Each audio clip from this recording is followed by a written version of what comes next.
you cut off your threads as well. So this is what it looks like.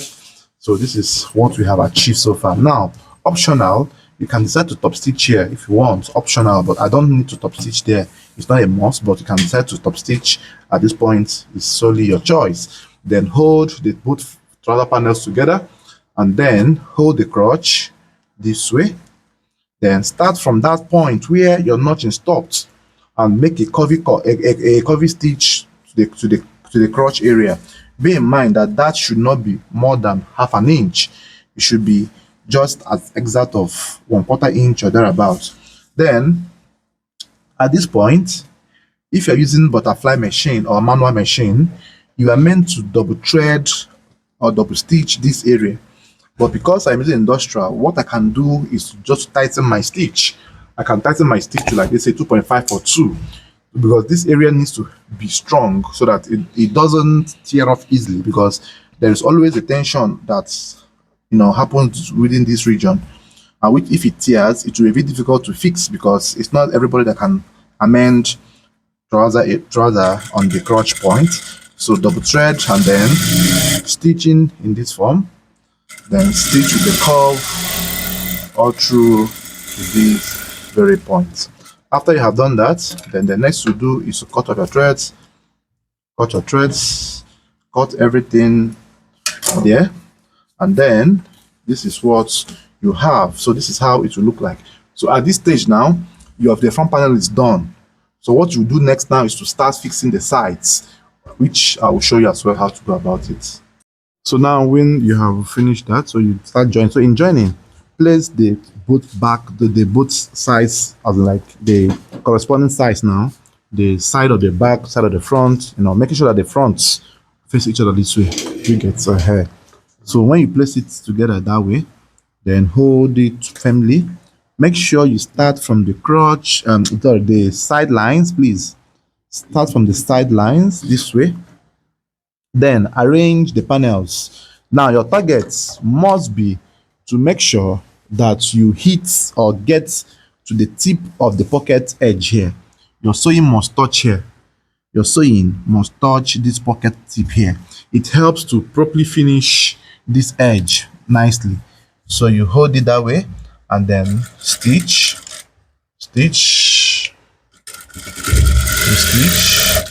then make sure you hold the pocket point very well, mark it, then you double thread there. It's usually good to double thread it because there's always a tension as well that comes on that direction. So when you have started joining, there is one mistake that most people will do that will ruin their joining processes or procedure. So once you have passed that pocket point, make sure you put your hand under the lining and remove the pocketing, shift the pocketing to go one side, making it as well to be relaxed. Then once you stitch and get to this kind of curved area, pin your machine needle and hold the both legs of your trouser this way and stretch it all down. Make sure that the both panels must be equal in length. Don't allow any of the panels to be longer. Hold this firmly and then you hold at the midpoint. Then stitch all the way down. Make sure that your hand does not leave the clip. So once you make the first stitching, you hold again. You keep on holding to make sure that the both lengths correspond, because at any given time, if the length one becomes longer, you have damaged the alignment on the sides of the trouser. Please, very important. So stitch and make sure you follow the instructions. So the same thing I just did here is what I also do on the second leg of the trouser. So this joining must be 1/4 or 0.5 maximum. So once you have sewn, you see that the both lengths are equal, right? You see it? They are equal. So now the next you will do now is to repeat the same process which you did here on the other leg. So I will do it and then I will go and open press. Open pressing means putting your iron at the middle of this sewing. You use the iron to iron this opening, this sewing, and it will open this way till the very end. So you will do this on both legs before you proceed to the band fixing. So I will do the joining, do open pressing. I will come back and show you as well. Here I want to show you the opening pressing so that you understand very well. Now this board is called an board, or pressing board. It helps you to have a deep control of your sewing processes.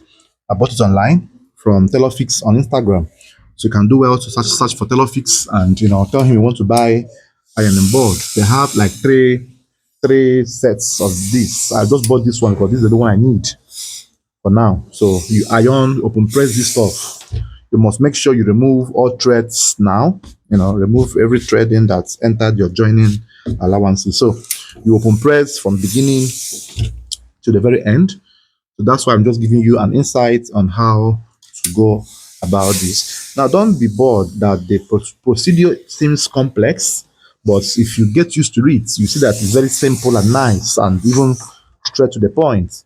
Imagine making this trouser with so much confidence and so much precision. You will not be scared of trousers anymore. So don't forget to like this video and also subscribe to my channel. Drop your comments and tell me where you're watching from so that I will know where my subscribers and my viewers are watching me from. Should in case I want to host a physical class in any state in the country or outside the country, so I will know where I have more followers and viewers. So you see how ironing helps to relax the finishing of your job. So after you have done that, you also open press the mid sewing, the crotch point. These open pressings are very essential that you must do them. You open press all of that as well. And after which, the next you will do now is you also open press this one as well. Keep it open in this form. And then you iron all the way down. You iron all the way down. You iron all the way down. So you iron all the way down. So just make sure this laps very well.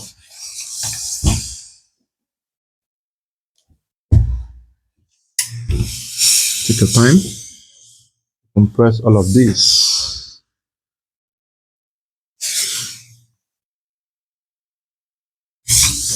So when you finish open pressing this, you also iron the back trouser lining to remove any possible tensions. So this is what it looks like. So you can now iron the outer part so that you will know how relaxed your job is. You see the beauty of using steam iron. It helps your work to relax. So you can now iron the outer part. So after you have done that, so you also iron this region this way. You see, everything is relaxing. Everything is so relaxed. So you do the same thing on the outer part as well. So after you have done that, so you also iron the zip region, but make sure when doing this, don't put iron on top because it will shine because of the zip head, and be mindful of the zip so that you don't spoil it with the iron. So gently press it down, and once you get to the zip head, jump that spot, so that here we relax. Then you can now carefully iron this crotch region in this form. Now the essence of this ironing now is to check if there is any error. If you notice abnormal foldings or rumples, you can correct them now than when you have finished sewing. You won't have the patience anymore to lose, So you open it up this way and still iron from the inside. So this gives you an adequate finishing that you will so cherish. So now you have ironed all through. So the next you will do now is to start fixing your band, your loop, and everything. I'll also show you how to go about that as well. Here, our belt loop is now the time to fold sew it. You remember that this belt loop is 1.5 inches width, right, by length of 24. So just fold in this form, fold in this form and then stitch. So your sewing is going to have that perfect closure. Then sew your belt loop this way. In a conventional way, it's not wise or it's not good to top stitch your belt loop if you're making English trouser. If it's only for chinos, Ankara, that you can top stitch. But if you're making an English trouser, you don't need to top stitch or full sew the loop on top. So, except you deem otherwise, the loop must be sewn from the inside, and then you you gently turn it over. And how do you turn it? You first of all cut it 4 inches each. There are 6 loops on a trouser. Each loop is 4 inches width, length. Then the rest, 6 of them gives you 24. So you mark 4 inches and start cutting them. So, but before you cut, it's advisable that you go and open press this first. It aids or helps you to turn it over. I will open press this first. I will turn it and then I will show you as well. So now we have open pressed the loop. Look at it, we have open pressed it. So next you will do now is to start cutting them 4 inches each. It's easier to cut and turn than trying to turn all of them at once. 4 inches each.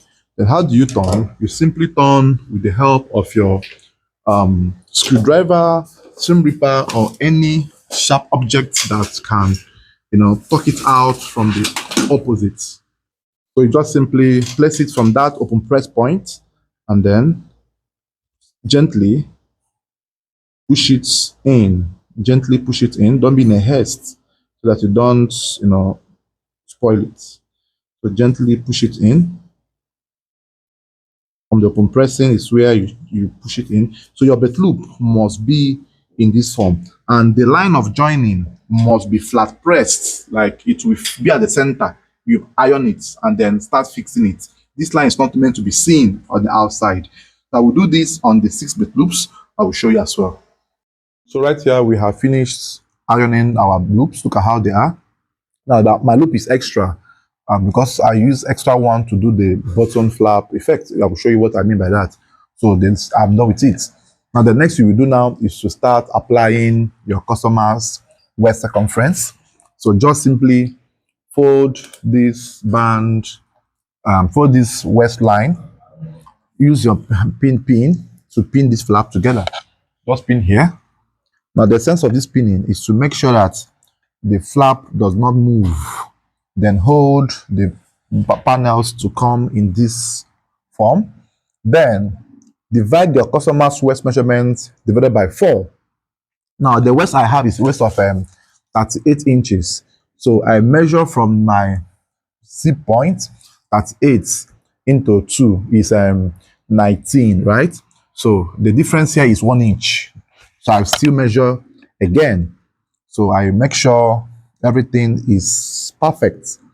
So whatever your waist measurement gave you, you divide by 4.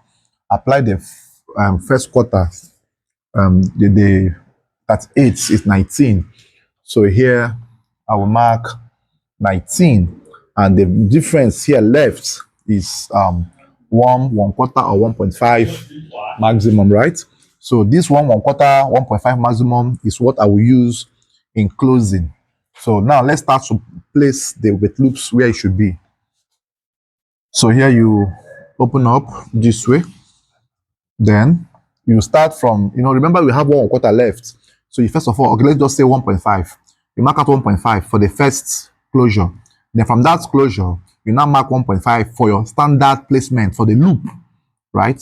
For the loop. And then after which, from the side joining, you mark 2 inches backwards for the placement of the loop for the back panel. Then from the pocket edge here, you mark 2.5 inches inwards for the loop placement at that point. So 6.5 6 1/4 thereabout. So here you repeat the same process, 2.5 inches this way, 2 inches this way, and then remember at the end here was 1.5, that's 3. So just mark the same thing there. So now it's time for us to start fixing our band. So our band was gone with our color gum, which I've shown us or told us how to gum it when we were sewing, when we were cutting rather. Then after this, the next you will do is to make sure you drop chalking or mark chalk at the flap tip here. Now the reason for that is to signify or to indicate where you should stop when fixing your band. I will show you what I mean. Then raise here, zip it down, open up the flap. Make sure that the zip will face backwards. This zip must face backward, not facing down. It must face backwards. And then you pick up the longest part of the flap. I think this is the longest part. Then, if you remember, we did not gum to the end of the gum. We left ½ inch here. This ½ inch is what we use to attach this to the trouser. So now you are going to now make sure that you are stitching from the exact location or point where the band, where the collar gum ended. So here, you stitch